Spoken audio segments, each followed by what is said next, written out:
Assalamu alaikum bandiraɓe heccanko ɓe ɓen ko ɓaya Pindi TV bisimilla monero ɓindu jayndeli moɗon weltare min dañtay kala saaha huccide mon non kadi min dañiri weltare oɗo subaka altinande ko ɗon yo Allah waɗanen jaam goto fof salminama yinde ko noon manama jettoɗe seeɗen ɓe min jettaki alal gotol calminama juura berta juuɗe ñaga duwaw yuppa e Sénégal e aduna o foof hettiyankoɓe ɓiyen ko ɓaya Pindi TV ko noon min dañirta weltare addande on ko ɓuuri tengtude e jayndeli ɗi hande ne jeeya hen gouvernement kesso mo gardiɗo leydi ndi darde hoore gouvernement noon waɗa hen ko Amadou Ba ɗum noon hettiyankoɓe yeeɓiyen ko ma en gaari hen woɗɓe ɓe ganduɗa jippinama e hesɓe ngabbinaɓe ɗum ɗon fo ma en gaari hen koye nder jayndeli ɗi woni ha tengte jippogol ministre des sports mo ganduɗa hewɓe paɗano ko way noon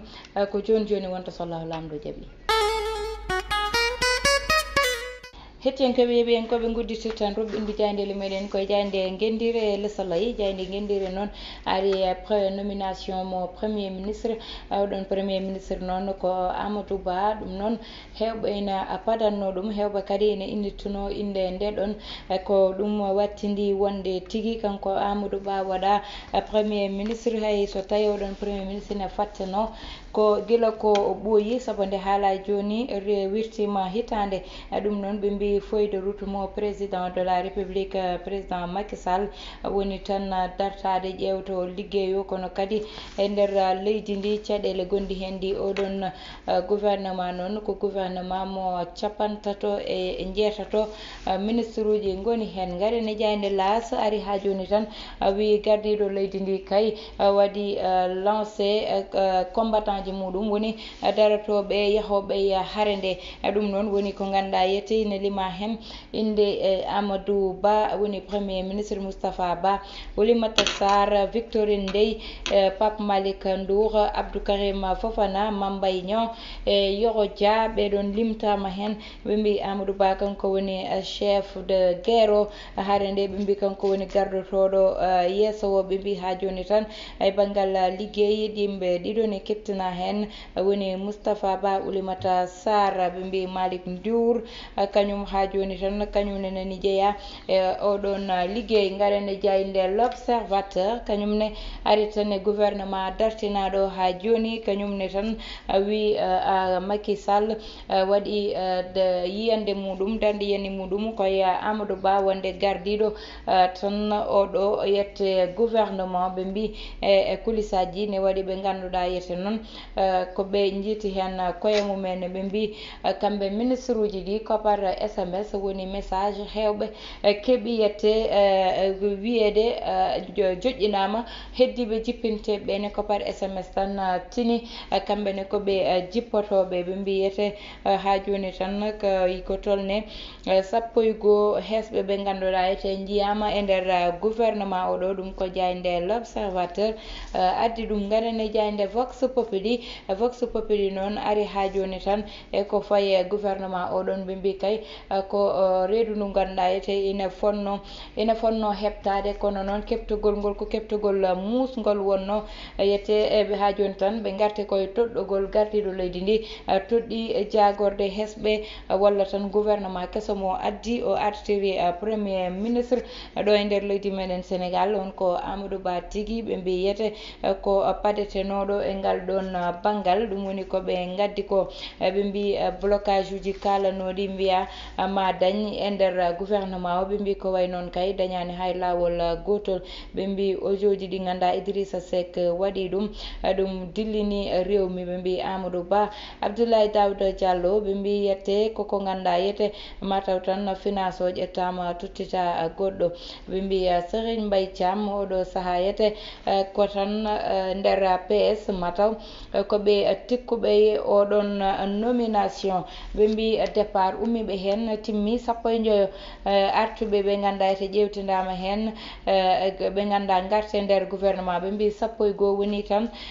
hesɓe natɓe ɓe mbi oɗon gouvernement noon ko capantato worɓe e jeetato rewɓe ɗum noon minen rewɓe ɓe ɗon min jitani koye amen e nder gouvernement oɗon. Garene jayde les échos ɓe mbi départ mo ganduɗa yette ƴewti fadanoka e nder oɗon gouvernement hewɓe paɗano koye hewɓe paɗano yaltude gouvernement oɗon ko way noon hande addi tan caɗele ɓe mbi blocage gouvernement Abdoulaye Daouda Diallo ko ɓe mbi ko fake news mana wona gonga ɗum woni ko haalama Mbaye Serigne Mbaye Thiam delini PS ko waɗa nominé ko ɓe mbi Matar Ba ko départ mo ganduɗa yette ina addi surprise mana betti hewɓe saabu Matar Ba fadanoka ina yalta e oɗo gouvernement saabi ɗum noon ko liggey makko keptinaɗo e nder banggue sport mo wonno e nder leydi meɗen jayde enquête président Macky Sall ɓe mbi darni ko combat muɗum addi haɓeteɓe oɗon combat Amadou Ba premier ministre ɓe mbi koko ganduɗa ina faɗeteno ɓe mbi profil Oulimata Sarr Doudou Ka e tan docteur Annette Seck e Yankoba Diatara ɓe noon ɓe mbiyete darnira tan koko faye gurdam musɗam dam lois uji ɗi kono kadi prix ji ɓeydotoɗi ɗum ɓuuri tagde gouvernement kesowo dartina saabu haade ɗum gardiɗo leydi ndi waɗi yalti waɗi ko ganduɗa ko kañum woni tannete woni discours haalde sénégalais ji ɗi ko muusi ko ganduɗa aɓene guura ɗum o wi amo tini ɗum garene jayde quotidien le quotidien ɓe mbi gardiɗo leydi ndi fuɗɗori ko Ba woni tan Amadou Ba ɓe mbi kanko udditi galle jagorɗe ɗe woni tan wondemo premier ministre ɓe mbi fauteuil oɗon kay dow joni dañi joɗiɗo hen ɓe mbi Abdoulaye Daouda Diallo kañum woɗɗima woppani place Amadou Ba ɓe mbi Oulimata Sarr woni debbo gadano baɗaɗo e ministère de l'économie ɓe mbi feuille de route mo ministére uji woni banggal demande sociale ko yimɓeɓe guurata kone muusi ɓe mbi kadi e haare tan ndiyameje toɓo ɗe ganduɗa ina tampina hewɓe e nder leydi meɗen Sénégal ɓe mbi ɗon ɓuuri wonde liggey moɓe garene jayde libération noon ari tan koye faye environnement ɗo e nder leydi meɗen Sénégal saabu ɓe mbiyete darnude autoroute Dakar Tivaouane Saint-Louis koko jogori addude kay caɗele kewɗe saabu leɗɗe kewɗe ma ɗuggite e kadi ko heewi ko ganduɗa ma ummo toon ene jeeya hen e tan 32 846 woni capantete ɗiɗo ujunere pawɗi capanɗe jeetati capannayyi e jeegom leɗɗe ɗe ganduɗa yete ina poti ɗuggitede e lawol ngol ɗon ɓe mbi ko fayi kadi e banggue goɗɗigal leɗɗe ganduɗa ne poti liɓede ɗum ɗon heewi ɓe mbi ne wawi addude caɗele e ngal ɗon banggal oɗon autoroute poɗɗo wirtade Tivaouane faya ha to diwan mo Ndar ɓe garti e nomination mo Macky Sall darni wadde nommé premier ministre Amadou Ba kañum ɗon darima gam wallide liggey gardiɗo leydi ndi wi ma wat liggey muɗum no hannirta ni ɓe mbi Moustapha Ba woni ministre des finances kesowo e budget ɗo e nder leydi meɗen Sénégal hettiyankoɓe yeeɓiyankoɓe garene jayde stade coftal ɓalli kañum tigui uddata damal jayde stade noon ari tan ha joni e Matar Ba jippinare ɓe mbi Matar Ba totti place o Yankoba Diatara ɗum noon ɓe mbi Yankoba Diatara woni 24 mo ganduɗa woni ministre des sports ɗo e nder leydi meɗen Sénégal 24 ɓijo ministre des sports ɓe mbi Matar Ba noon kañum woni ko joɗima ɗo ko tolne duuɓi 6 di jogui sport o ɗo e nder leydi meɗen Sénégal ɓe mbi Balde Keita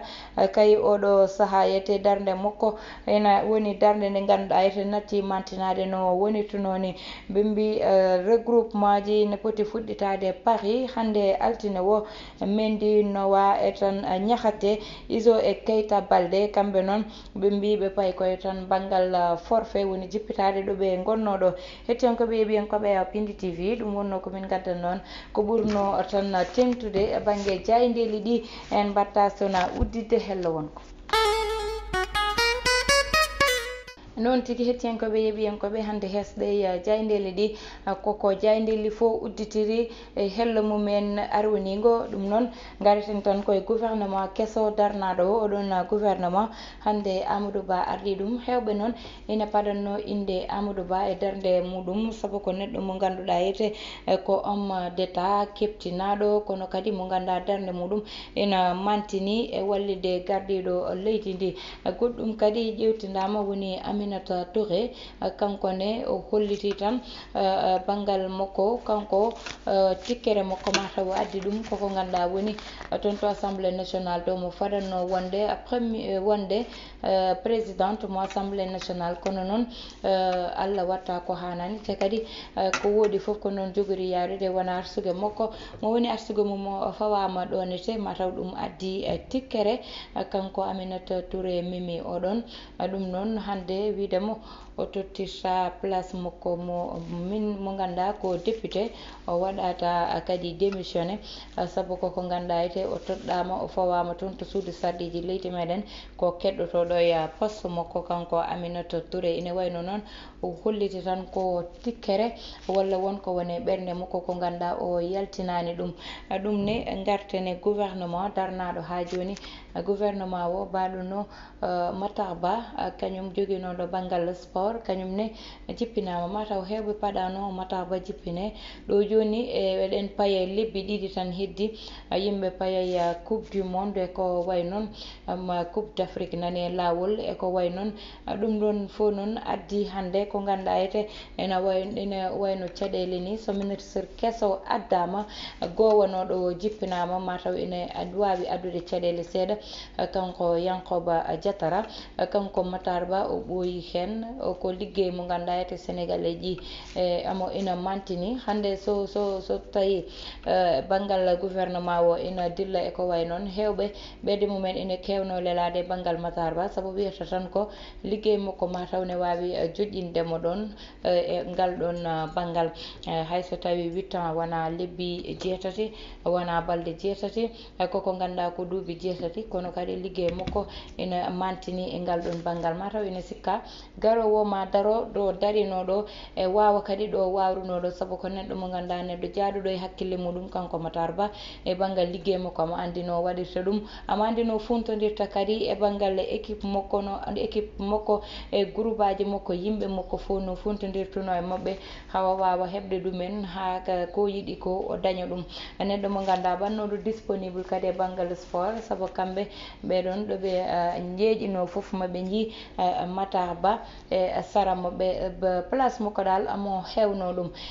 ardaɓe ɓe noon ina ƴewtida gouvernement o ko rewɓe jeetato goni hen te noon minen rewɓe ɓe min mbi ko parité woni debbo so darima so gorko darima ardi yo debbo rew hen noon min ƴewtidima noon ko rewɓe jeetato goni e nder gouvernement oɗon rewɓe jeetato ɓeɗon noon holko saabi rewɓe kewani e gouvernement ɗum ɗon ko namdal ngal ganduɗa ina foti dañede jaabowol muɗum saabu rewɓe ɓe hayso tawi timmani kam 15 ne mbawno wirtade kam 10 ha 14 ngal ɗon banggal kadi koko ganduɗa ete ko tan darnude